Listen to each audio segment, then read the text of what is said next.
তাই ভক্ত বৈষ্ণবকে নিন্দা যে করে সে শুদ্ধ তার সব অংশে নরকে গমন করে। তাই বড় সাবধান থাকতে হয়। আমাদের ভক্ত এবং আমাদের মধ্যে পার্থক্য কি জানে? যারা ভক্ত তারা সব সময় নিজের দোষ খোঁজে, আর আমরা আমার মতো যারা আছে এরা সব সময় অন্যের দোষ খোঁজে। এর জন্যে আমাদের প্রভুপাদ শ্রী শ্রী অষ্টোত্তরশত দিনকরী গোস্বামী মহারাজ তার একটি বাণীতে বললেন, তোমার সব থেকে বড় দোষ কি জানো?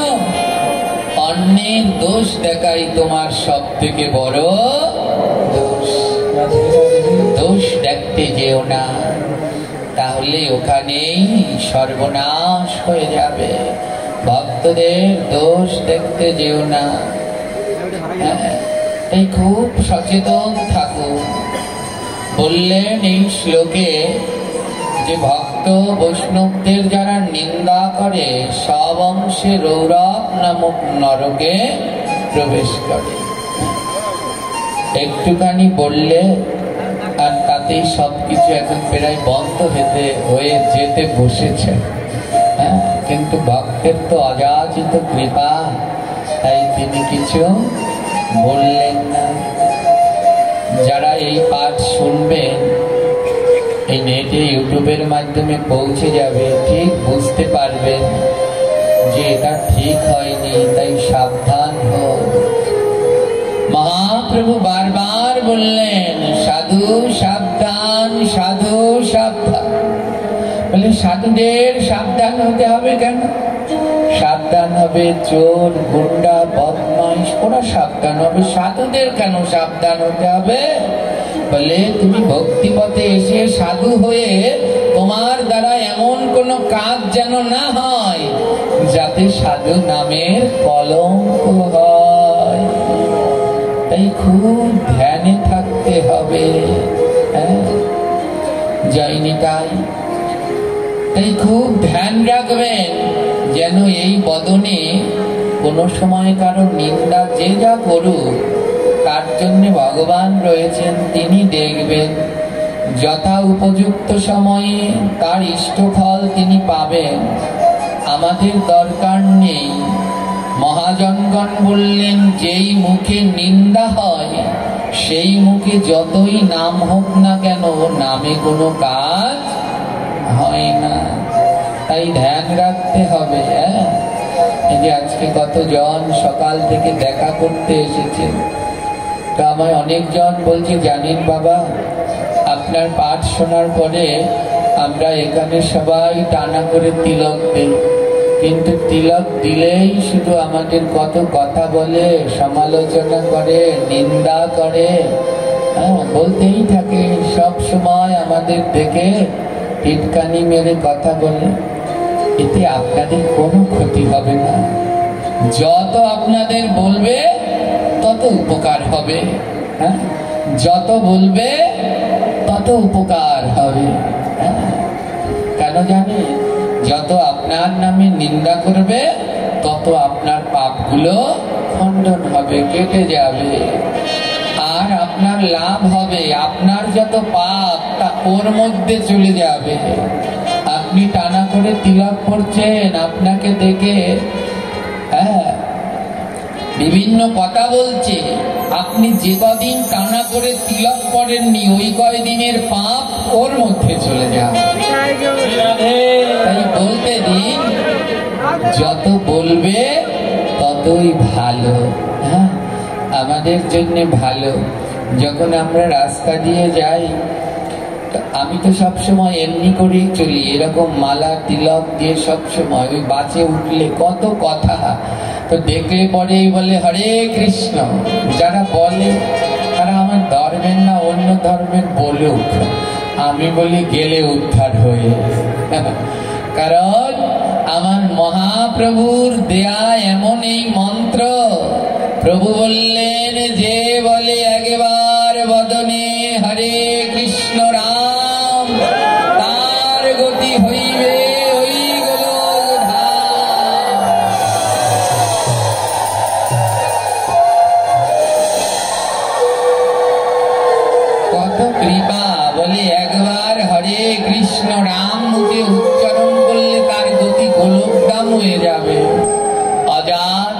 কৃপা প্রভু, তাই যত বলবে তত ভালো, বলতে দিন, কিন্তু সাবধান থাকবে যেন সেই নিন্দুকের উপরে আমাদের যেন কোনো বিরূপ ভাবনা না আসে।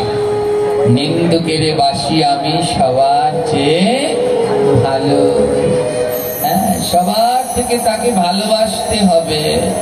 বলে নিন্দুককে যদি সব থেকে ভালোবাসতে পারো তাহলেই তোমার ভজন শ্রেষ্ঠ। আর নিন্দুককে যদি ভালোবাসতে না পারো, তাকেও যদি আবার নিন্দা করো, তাহলে তার মধ্যে আর আমার মধ্যে কোনো পার্থক্য রইল না। যারা সবাই তিলক করবেন মা, যে যা বলার বলুক, আমি মরলে পরে আমায় কেউ আগিয়ে দিয়ে আসবে, দেবে আগিয়ে? আমার একাই যেতে হবে। সবাই টানা করে তিলক পড়বেন। গ্রন্থে কি বলল জানেন? দেখুন শ্লোকে কি বললেন, যজ্ঞ দান তপঃ স্বাধ্যায়াঃ পিতৃতার্পণম ব্যর্থম ভাবতি वाग् सर्वामो ऊर्ध्वपुण्ड्रां क्रेकं। বলে ঊর্ধ্বপুণ্ড টানা করে তিলক না করে যজ্ঞ দান তপ হোম অধ্যায়, এই যে ভাগবত শুনছে, যার কপালে টানা করে তিলক নেই, পিতৃতর্পণ, সমস্ত কিছুই বৃথা হয়ে যায়, কোনো কাজে লাগে না। হ্যাঁ, শুধু ভাগবত শুনলে হবে না, মানব জীবনে এর পালন করতে হবে। তাই যে যা বলে বলুক গিয়ে, আপনি আপনার জায়গায় ঠিক থাকবেন। নিজে ভালো তো জগৎ ভালো। আমার মনের মধ্যে যেন কোনো গন্ডগোল না আসে। যার মনে যে গন্ডগোল থাকে থাকুক না কেন, আমার মন যেন শুদ্ধ পবিত্র থাকে, সদা এই ধ্যান রাখবেন। এর জন্যে গ্রন্থ বলল, মহাজনগণ সিদ্ধান্ত দিলেন, যার মনে আছে গন্ডগোল গোলমাল, যার মনের মধ্যে আছে গোলমাল, সে বড় গিয়ে ভক্তমাল। ভক্তমাল গ্রন্থের ভিতরে অগণিত ভক্ত চরিত্র। বলে মনের ভিতরে গোলমাল থাকলে ওই ভক্ত চরিত্র অনুশীলন করো, তাহলে মনের গোলমাল গুলো দূর হয়ে যাবে, দূর হয়ে যাবে, মনে কোনো গোলমাল থাকবে না। ধ্যান দিন, এই ভক্তমাল গ্রন্থে অগণিত ভক্ত চরিত্র রয়েছে।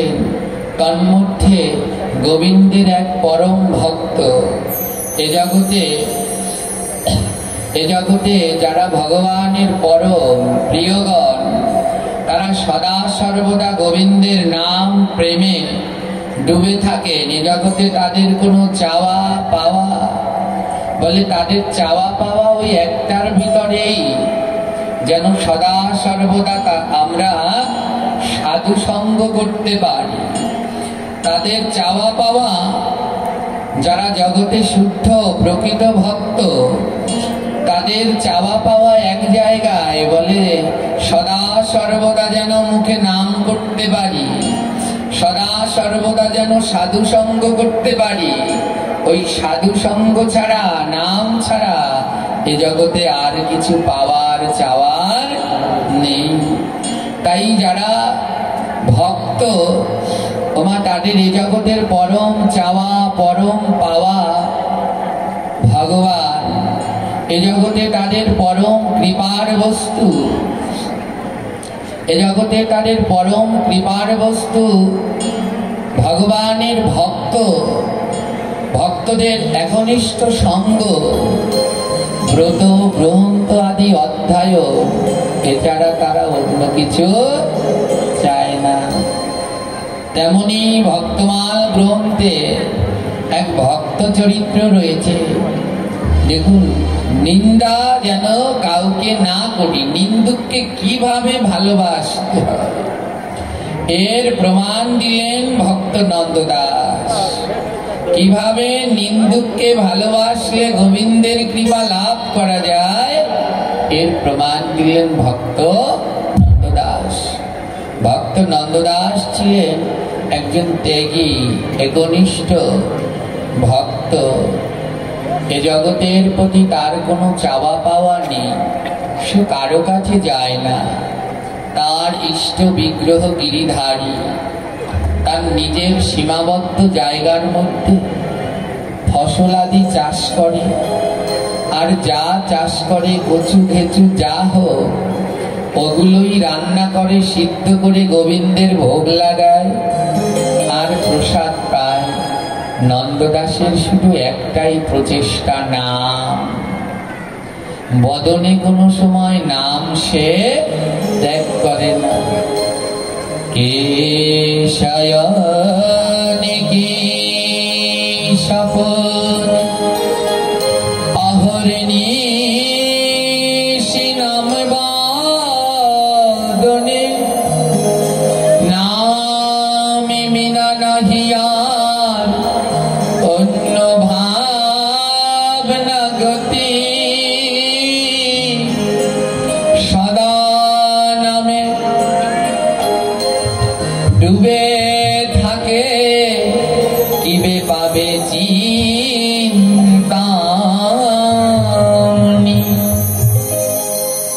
সদা সর্বদা নামের মধ্যে ডুবে থাকে, আর কবে সেই নাম রূপ চিন্তামণি পরমেশ্বর গোবিন্দকে লাভ করা যায়। যেইখানে সাধু সঙ্গ হয় ভক্ত নন্দদাস সেখানে ছুটতে ছুটতে যায়।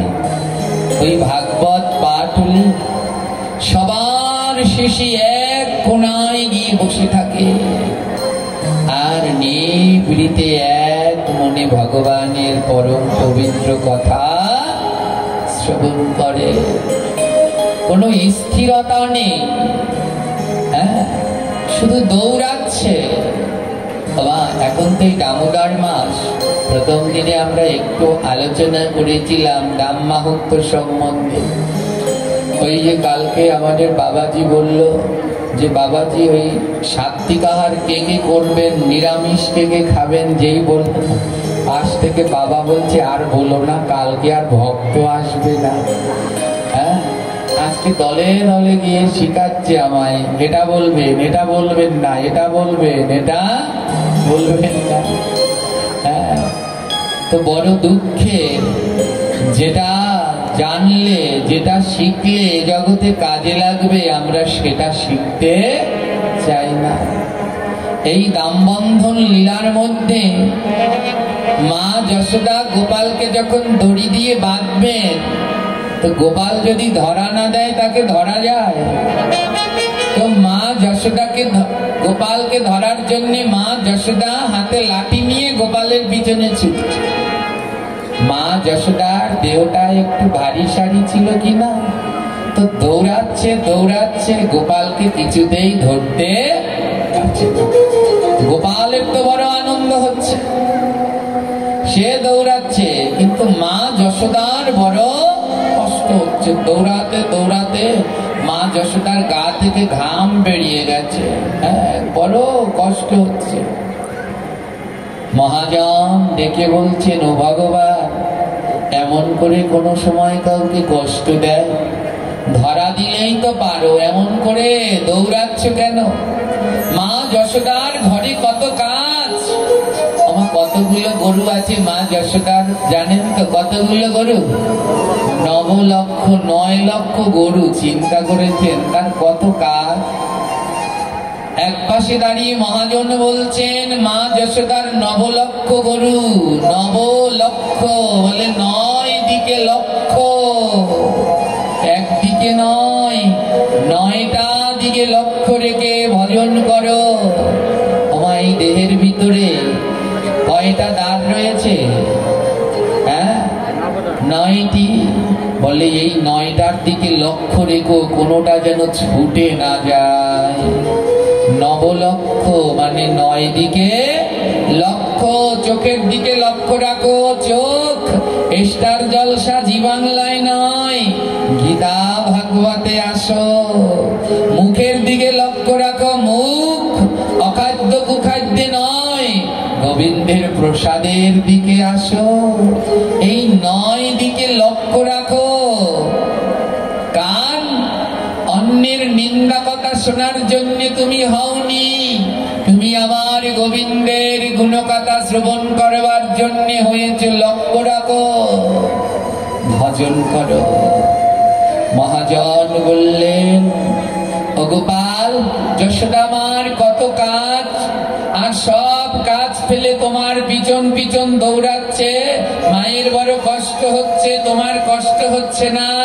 গোপাল বলে, আমার বড় আনন্দ হচ্ছে। বলে, কেন?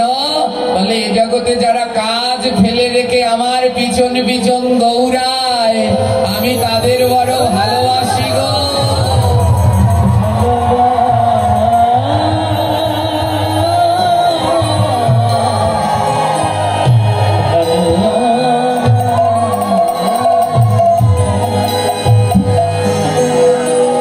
সুন্দর শিক্ষা। বলে, ওই সংসার জড়জাগতিক কাজ ফেলে যারা আমার পিছন পিছন দৌড়ায়, তাতে আমার কষ্ট হয় না, আমার আনন্দ হয়। দেখুন কত দূর দূর থেকে কাজকর্ম পেলে, গোপালগঞ্জ, কোথায় মাদারীপুর, আমি ওই নামটা মনে থাকে না, হ্যাঁ, কোটালীপাড়া, তারপরে আগুনঝাড়া, তারপরে এই রাজই, ট্যাকের হাট, কত জায়গা থেকে কি করলেন, কাজ ফেলে ছুটে এসেছেন দৌড়াতে দৌড়াতে। আপনাদের বাড়িতে ফ্যান নেই? আছে তো। পারতেন না সেই ফ্যানের মধ্যে, এচির বাতাসের মধ্যে বসে আনন্দ করতে? সব কিছু ফেলে এই গরমের মধ্যে বসে রয়েছে। বলে, কেন? মধুময় সাধুগুরু বৈষ্ণবের কৃপা বলে।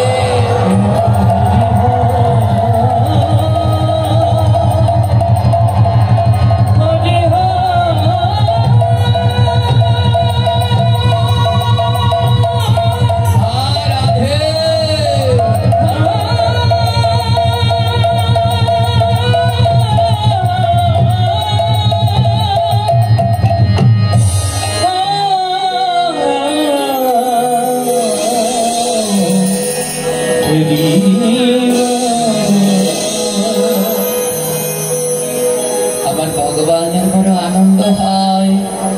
বলে, ওরা অর্থের পিছনে দৌড়াচ্ছে না, ওরা আমার পিছনে সাধুগুরু বৈষ্ণবের পিছনে দৌড়াচ্ছে।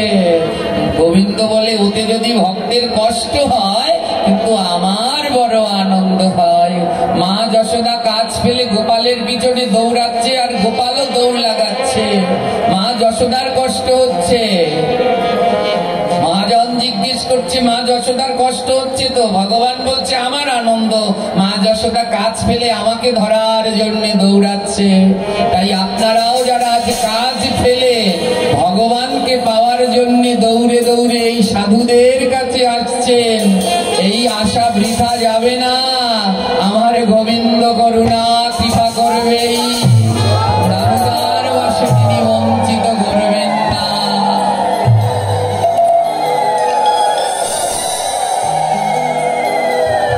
ভক্ত নন্দদাস সদা সর্বদা গোবিন্দের নাম করতেন, হাতে কাজ করতেন।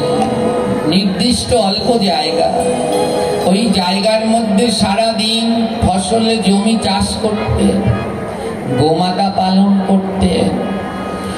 আর ওই যে গোবর হয় গোমাতার, সেই গোবর দিয়ে ঘুঁটে তৈরি করতেন। ঘুঁটে মানে বোঝেন তো মায়, গোল করে করে ওই যে ওয়ালে গাছে গাছে দেয়, ওগুলোকে কি বলা হয়? ঘুঁটে। ওই ঘুঁটে দিয়েই রান্না হতো।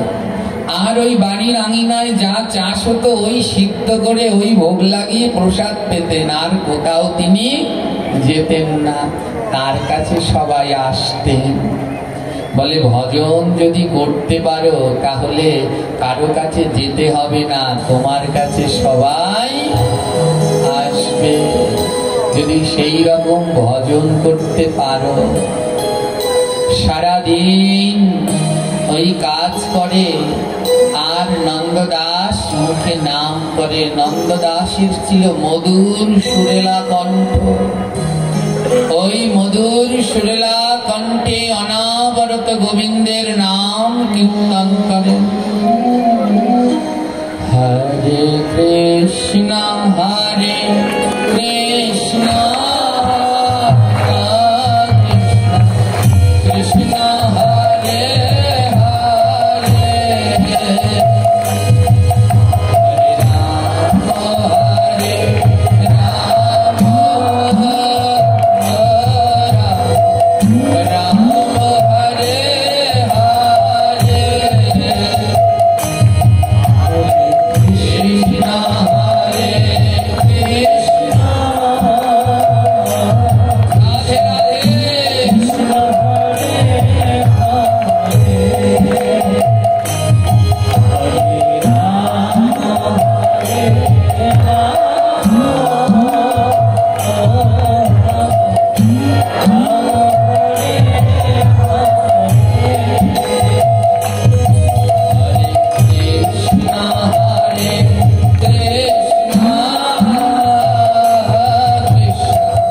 কৃষ্ণ হরে হরে, হরে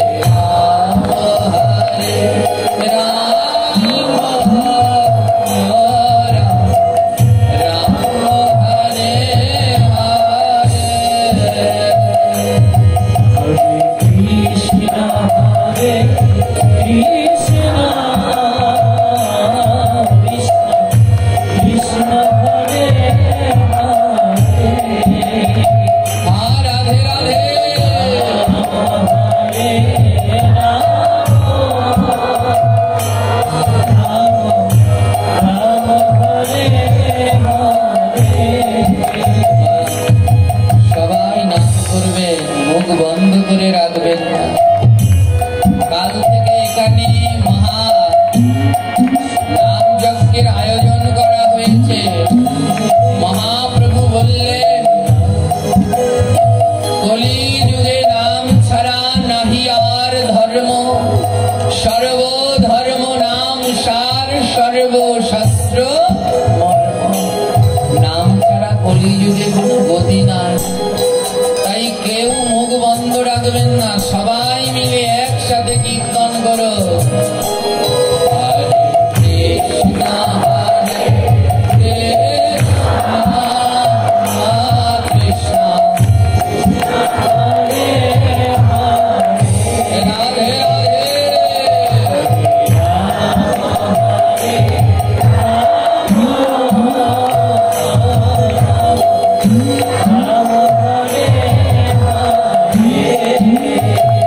হরে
ভক্ত কৃপা হয়নি, কারণ এই নয়নে সেই দিন জল ঝরে যেদিন কোন শুদ্ধ ভক্তের পরশ করে, যেদিন কোন শুদ্ধ ভক্তের পরশ হয় সেই দিন এই মনে কৃষ্ণ প্রেমের উদয় হয়। আর যেই দিন কৃষ্ণ